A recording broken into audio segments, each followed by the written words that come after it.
Hi guys, Wayne's Butler here. Well, as you can see in front of you, I got this diorama done now.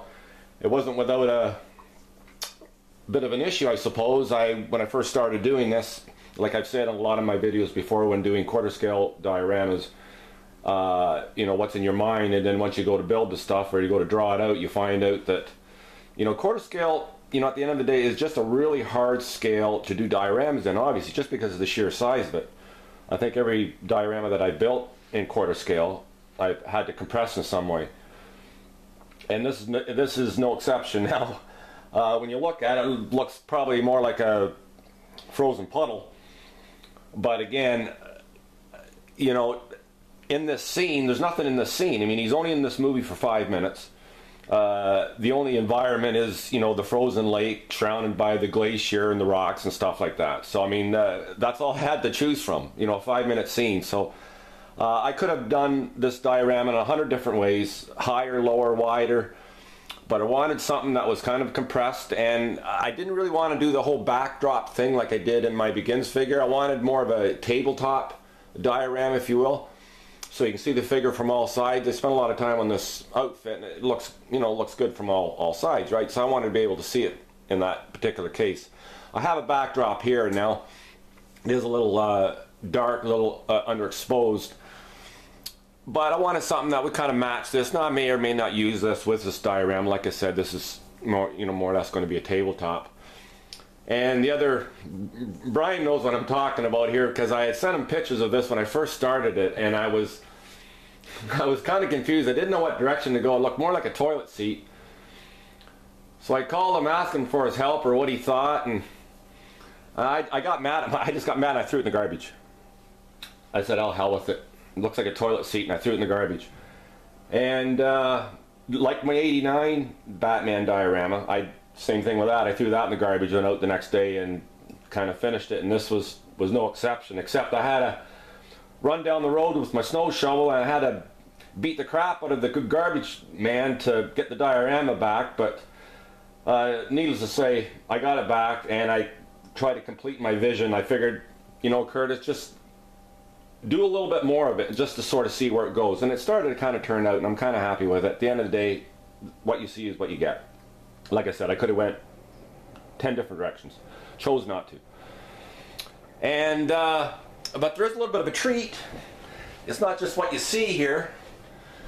Now, I know when you walk in front of Christian Bale on a set, I am going to get yelled at here, I'm sure. Don't get me thrown off, Christian, sorry. Sorry, doesn't cut it. Anyways, yeah, we decided to put some LEDs in the base. Now, I'm going to try and turn some lights off here, guys, to see if it kind of helps a little bit. Now, it doesn't really, well, it does kind of light up the figure, and it is kind of doing some funny things on this video, but, you know, the ice kind of glows blue. I guess it's probably radioactive, you know, not in the movie, but you know, you can kind of call this base something a little bit more stylized. You know, like I said, it doesn't actually represent anything specific from the scene. I just want to catch a feel, you know, the rock, the ice, and I tried to balance that out here with snow and ice, and you know, and this is the best backdrop I could find that kind of blends in with this, you know what I mean? I'm, you know, dealing with Icelandic glacier pictures, and this was the best one that I could get that had the highest resolution.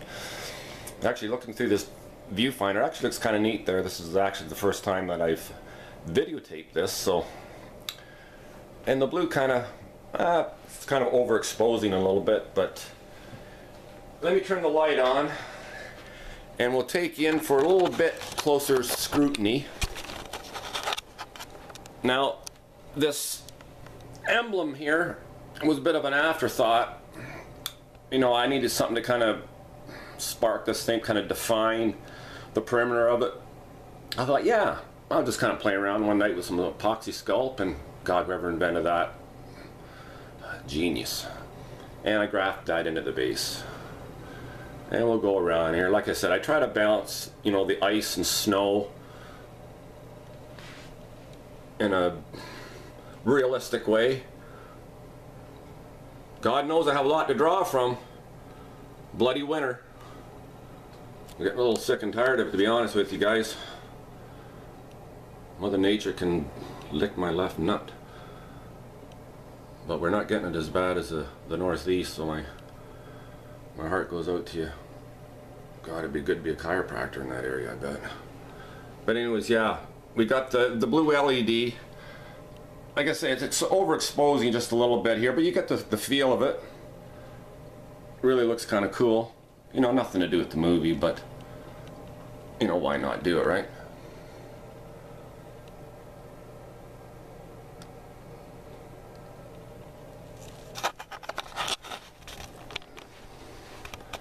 So anyways, guys, that's that. Another diorama done.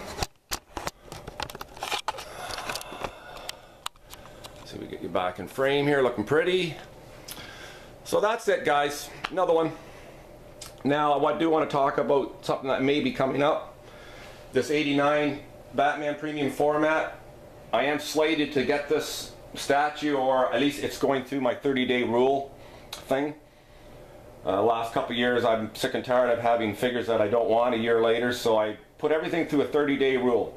When a figure's released, I try not to get caught up in the excitement and buy it. I figured I'll wait 30 days. If in 30 days I still want it, I'll get it. And a lot of figures that I thought I was going to get, after 30 days I didn't really want. So this Batman Premium format I'm going to be getting from my buddy Toy Square. He has put one aside for me when they come in. He says they'll be in a couple weeks, probably by the end of the month. You may or may not see that in this house. You probably will, being that I'm talking about it. And it was another reason why I wanted to get through this diorama quick, because when that shows up, I'll be in a completely different headspace, completely different. And this diorama would not have gotten done. So it's another reason why I hustled, did the best I could, and that's it. Here Sunday. Up here in cold Canada. Man, it's cold outside. Man, oh man. Anyways, Wayne's Butler, signing off. Peace and love to all.